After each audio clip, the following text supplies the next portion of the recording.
I would say that in the beginning, when we were starting improv 18 years ago, just getting a suggestion itself, it's hard. Hirap na. Because our crowd was more a crowd that would watch you guys, which is passive. Like, I want to laugh today, so exactly. just make me laugh. Perform for me. Correct.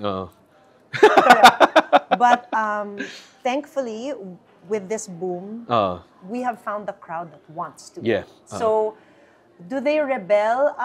Parang rebelling in a way na parang I'm supposed to be repressed. Now I'm enabled to not be repressed here. So the appeal is I can rebel in these shows. Yeah, parang so ganun. we get the people who are game na game. Yeah. And that makes the show so much easier. Yung energy nila is, we're rooting for you! Totoo. Alam mo yun? So parang siyang basketball game na ito yung home court mo. And everyone's just like, yes! Sobrang saya. So ang saya to have that. And you had that during the campaign. Yeah. Era, Grabe. Right? Wow! So it's such a different experience now. And yeah, we're getting the people who want to be there. So masaya siya. But yes, it was so hard. It takes a degree of education then for people to know what it is. Diba?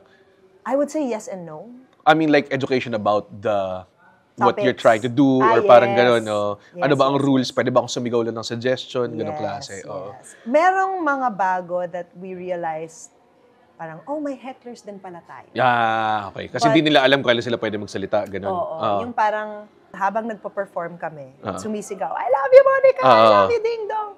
So, we address it, but then I think the general feeling is after they do that, tas walang natuwa. Maybe... I have might be idiotic questions. Kasi di ko alam. Wala akong alam sa improv. I don't wanna assume what I know. Do you have a fourth wall? A what? Fourth wall. Like parang when the performance ongoing, may pader to, parang walang... Hindi.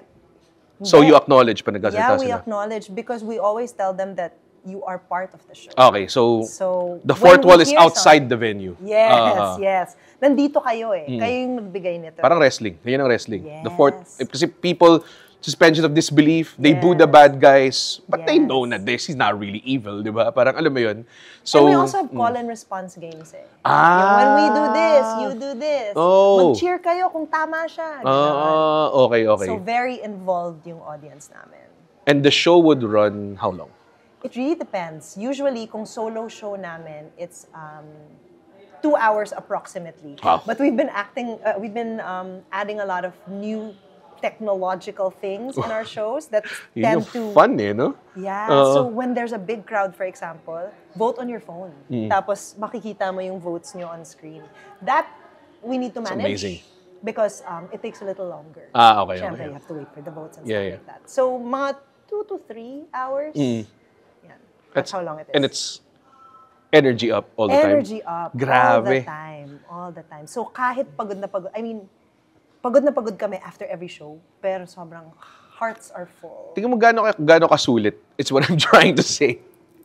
Diba? Because that's what I've been saying. Parang, sulit ba yung ticket dyan? Yes, it is. It's so much fun. Kasali kayo. You might not think na you wouldn't enjoy it. Kapag dating mo dun kasi, I think what people underestimate in live events is the infectious energy of everyone. If there's a good crowd and they're cheering, hindi ko alam kung crazy lang ako, but it's thrown out there. The energy is thrown out there, and then nakahawa siya. You get that. The performers will get that and throw it back to the audience, and the audience will just throw in anything. Music, live plays, stand-up.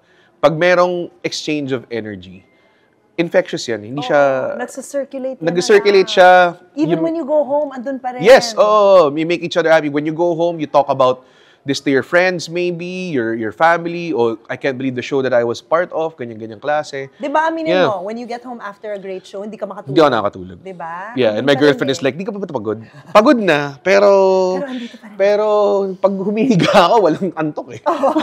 Pero pagod na, nararamdaman ko yung pagod, diba? May glow eh.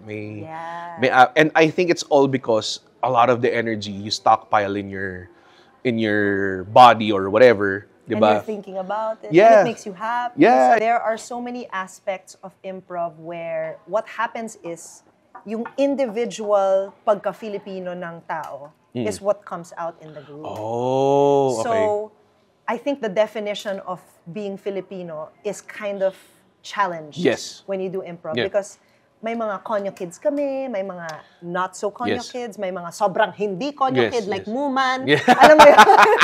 Nakapasok sa improv. Anomaly lang. Kaya even in stand-up, parang, what is this guy? Diba? So, you get to meet and Yeah. perform with people with completely different points of view. So, I think what happens is, that point of view of yours changes as well. So, ang ganda ng kinalabasan, especially if you see that all these group mates are of different walks of Yeah. life. It's huge thing din yung confidence of everyone. Yes.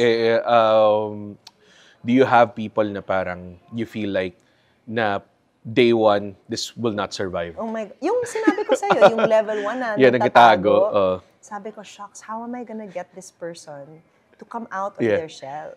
But what's nice about improv is, you learn throughout the levels that you just need to be comfortable in being who you are. Yeah. Whoever that is. Kung konyo ka, embrace mo siya. Yeah. Because the group will accept you anyway.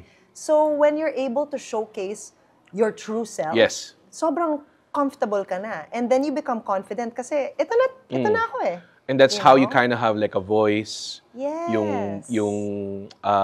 That's how you stand out and that's how you can contribute more pa.